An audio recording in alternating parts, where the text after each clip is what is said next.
Olá pessoal, eu sou Cristiano Palavro, diretor da Pátria Agronegócios e nossa empresa é especializada em analisar os movimentos do mercado agropecuário, especialmente da soja, do milho, do boi gordo, trigo, entre outras culturas. Mas a análise dos preços aqui no Brasil nesses últimos meses tem sido direcionada principalmente pela evolução do câmbio, que tem apresentado uma alta volatilidade nesse ano de 2022, trazendo grandes movimentos também aos preços da soja e do milho principalmente. Eu lembro a vocês que ambos os produtos, soja e milho, têm uma boa sustentação no mercado internacional nesses últimos meses. A soja segue próximo de suas máximas históricas lá na Bolsa de Chicago. O milho também segue com preços internacionais bastante aquecidos, puxados, é claro, também pela situação de guerra no leste europeu. Com os preços lá fora sustentados, pessoal, o que tem movimentado mais os preços aqui em reais por saca tem sido realmente o câmbio, que começou o ano bem acima dos R$5, lá nas proximidades de 5,50, chegou a bater 5,70 ainda no mês de janeiro. Depois, já no mês de março, apresentou uma queda muito abrupta, indo buscar a casa dos 4,60 no início do mês de abril. Depois, muitas oscilações, voltamos a ter um dólar próximo de 5,20 já no mês de maio. Dólar esse que voltou a cair no início de junho e agora volta a sua trajetória acima dos R$5. Mas como o Matheus Pereira, meu colega, falou lá no vídeo de introdução, olhar para o passado é muito simples, temos realmente que olhar para frente e ver qual é a tendência desse câmbio e qual será o efeito dele sobre os nossos preços agrícolas. E para falar do câmbio, pessoal, não poderia deixar de falar da situação que o mundo vive nesse momento. Com a chegada da pandemia em 2020, nós tivemos a ruptura de diversas cadeias produtivas que foram gravemente afetadas pelos lockdowns espalhados por todo o globo. Essa situação de menos oferta de produtos, especialmente produtos intermediários utilizados nas indústrias, fez com que a inflação começasse um processo de crescimento esse puxado pelo lado da oferta. Menos produto no mercado, os produtos passaram a ter seus preços elevados. Com a chegada da pandemia, a grande preocupação de todos os países era com a renda das pessoas e com os efeitos dos lockdowns nos mercados financeiros e na liquidez do mercado em geral. Isso fez com que a maioria dos governos e bancos centrais começassem a trabalhar com um processo de injeção artificial de capital, seja na economia, no mercado financeiro, como fez os Estados Unidos através das recompras de títulos do governo, como também através dos auxílios emergenciais que eram dados à população que teve sua capacidade de renda prejudicada durante a pandemia. Esse efeito dessa injeção artificial de capital gerou também um aquecimento do processo inflacionário, dessa vez puxado pelo lado da demanda. Então nós temos menos produtos no mercado, gerando uma inflação de oferta, e temos as pessoas continuando com seu processo de compras, ajudado pelo capital injetado no mercado, o que gerou inflação no lado da demanda. Esse processo todo fez com que a pressão inflacionária começasse em todo o globo, e nós vamos trazer aqui o caso norte-americano para analisar esse ponto com mais detalhe. No início da pandemia, a inflação lá nos Estados Unidos era de apenas 1,20% ao ano, uma inflação muito baixa, uma inflação em linha até com o que se observava nos anos anteriores. Desde o final dos anos 90, os norte-americanos nunca tiveram uma inflação superior a 5% ao ano no seu país. E a chegada da pandemia, com todos esses efeitos que eu comentei para vocês, trouxe a inflação para casa de 8,6% no final de maio de 2022, último número apurado pelos departamentos de economia dos Estados Unidos. Essa inflação de 8,6% ela é a maior dos últimos 40 anos, maior desde 1982. Com uma inflação galopante e alta, o que os países fazem é realmente usar a contração da política monetária através dos juros para tentar combater principalmente o lado da inflação de demanda, ou seja, diminuir a circulação de capital, diminuir a captação de crédito para que realmente essa demanda se ajuste a uma oferta mais limitada. E os norte-americanos estão passando por esse processo. depois de ter uma taxa de juros muito baixa desde 2008, principalmente, quando a taxa foi mantida em 0,25% até mais ou menos 2015, quando ela se elevou aí para 2,5% no ano de 2018. Depois disso, em 2020, já no início da pandemia, até 2021, essa taxa foi mantida ainda em 0,25%, uma taxa historicamente baixa mesmo para os padrões norte-americanos.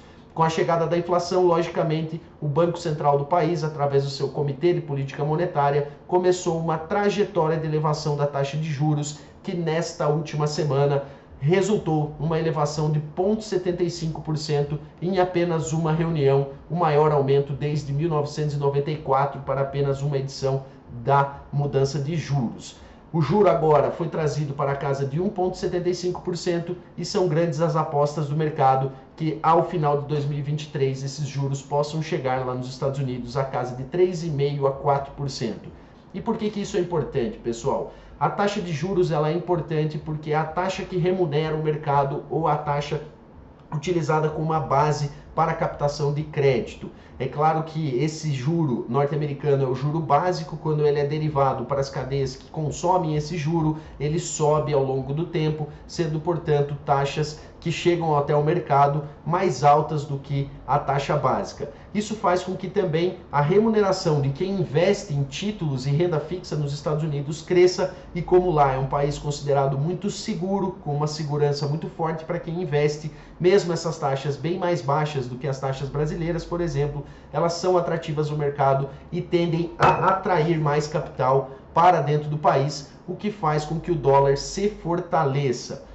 Pessoal, com essa elevação da taxa de juros nos Estados Unidos, a gente está vendo o dólar index, que é o indicador dólar, que mede a força do dólar americano contra 6 principais moedas de países desenvolvidos, crescendo nesses últimos meses, chegando nesse momento a um dos seus maiores picos dos últimos 20 anos. A força do dólar frente às moedas desenvolvidas também é observada frente às moedas emergentes, em menor grau, como é o caso do real, mas sim, daqui em diante, com a elevação mais agressiva dos juros norte-americanos, temos uma grande tendência de o dólar se fortalecer ao longo de 2022.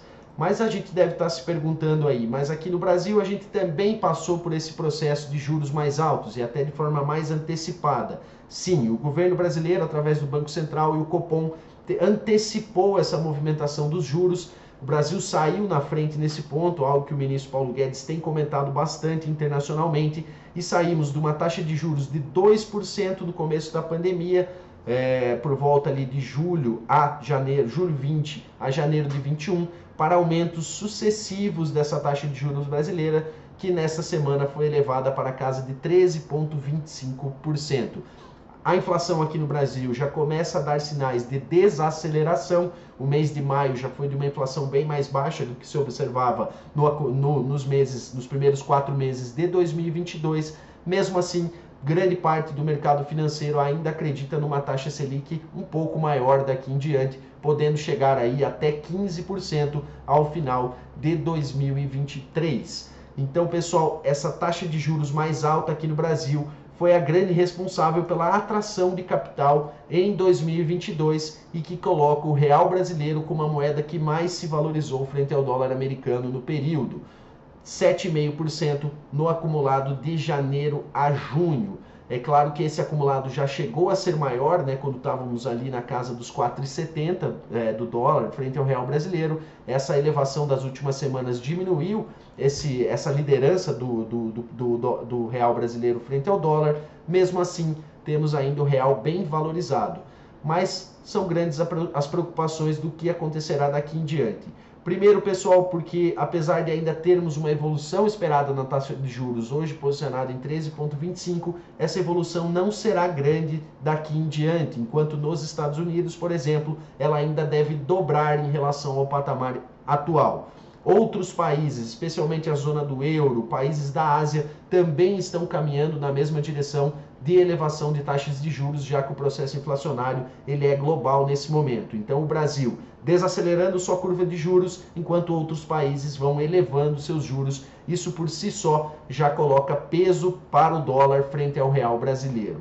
Além disso, pessoal, há uma grande preocupação com a situação fiscal do Brasil. Sabemos que a eleição se aproxima, temos aí 2 candidatos despontando, né, nas pesquisas, e todo esse processo eleitoral somado a uma inflação muito alta aqui dentro do país, puxada principalmente pelos preços dos combustíveis que impactam na vida de cada um dos brasileiros, seja de forma direta ao se locomover com seus veículos, seja nos preços que são pagos nos produtos, que todos eles basicamente têm que ser transportados por rodovias, utilizando, portanto, esses mesmos combustíveis. A nossa relação dívida bruta em relação ao PIB está bastante controlada nesse momento, depois de atingir um pico de 88,6% no meio da pandemia, devido às elevações dos gastos para conter a Covid. O Brasil teve uma redução significativa nessa dívida PIB, que é um indicador importante para saber a saúde fiscal brasileira. Só para dar um dado comparativo, por exemplo, a zona do euro tem taxas muito mais elevadas que a brasileira, como é o caso da Itália, por exemplo, que já chega a uma dívida PIB de 150%, ou seja, a dívida bruta do país é de 150% o PIB gerado num ano. Aqui no Brasil a situação está controlada, porém a gente sabe, já teve a aprovação nessa última semana de uma proposta no Congresso para redução geral do ICMS sobre os combustíveis para 17%. Além disso, o governo federal está tentando emplacar a isenção do ICMS sobre os combustíveis, fazendo a reposição das perdas arrecadatórias dos estados através do capital do poder público federal. E isso vai fazer com que essa curva, hoje em 78,3%, passe a crescer daqui em diante. Então a dívida brasileira em relação ao nosso PIB vai crescer, e vai crescer no momento de elevadas taxas de juros, ou seja, essa dívida vai começar a ficar um pouco mais galopante, porque os juros pagos sobre essa dívida também são bem mais elevados do que se observava até 2021, por exemplo. Então temos no radar para o dólar, primeiro, a situação externa de elevação dos juros fora do Brasil em níveis mais elevados do que aqui no Brasil. É claro que os juros lá fora não vão subir acima dos juros brasileiros, porém a questão de risco país pesa contra o Brasil nesse momento. Os juros lá fora não precisam ser tão altos para atrair capital investidor, mas percentualmente esses juros vão subir mais. Por exemplo, os Estados Unidos vão dobrar ainda e o Brasil vai crescer ali mais 10, 15% o juro em relação ao atual. E também a situação fiscal brasileira preocupa, já que a nossa dívida em relação ao PIB deve crescer de forma consistente daqui em diante, principalmente para frear esse aumento dos combustíveis e trazer também uma situação melhor para a atual administração em relação às eleições que se aproximam. Falando em eleições, pessoal, esse é mais um ponto importante de ser comentado. Temos eleições pela frente. Eleições, quando a gente olha para o passado, sempre são um período de elevada volatilidade cambial. Então, com a aproximação do período político, com a aproximação do mês de outubro, quando teremos essas eleições presidenciais, tudo indica que o Brasil também vai ganhar em volatilidade no seu mercado financeiro, e isso tende a ser negativo ao real brasileiro frente ao dólar. Então, pessoal, resumindo tudo isso que eu falei, situação externa de juros subindo, dívida PIB brasileira, situação fiscal em crescimento, em deterioração, e as eleições que se aproximam e geram um cenário de incertezas que acabam afastando os investidores daqui, vão colocar a tendência do dólar ainda bastante forte frente ao real brasileiro, mesmo que os números da economia brasileira hoje não sejam ruins. Nós temos uma situação em deterioração e, na nossa visão, o dólar seguirá forte frente ao real brasileiro, com tendência de se manter acima dos R$5 até o final de 2022. Pessoal, deixo todos esses detalhes aqui a vocês no vídeo de hoje. Deixo nossos canais de comunicação também à disposição para que vocês nos acessem a qualquer momento para tirar dúvidas, e desde já convido vocês a fazerem parte do time Pátria, do time de clientes da Pátria, que tem realmente recebido informações de qualidade, informações precisas para a tomada de decisão do melhor momento para a venda da sua soja, venda do seu milho, venda do boi gordo, momento de fazer proteções em bolsa, e também todos os detalhes sobre o mercado de insumos, em especial o mercado de fertilizantes, que também tem exercido forte volatilidade e preocupa muito para essa safra 2022-2023.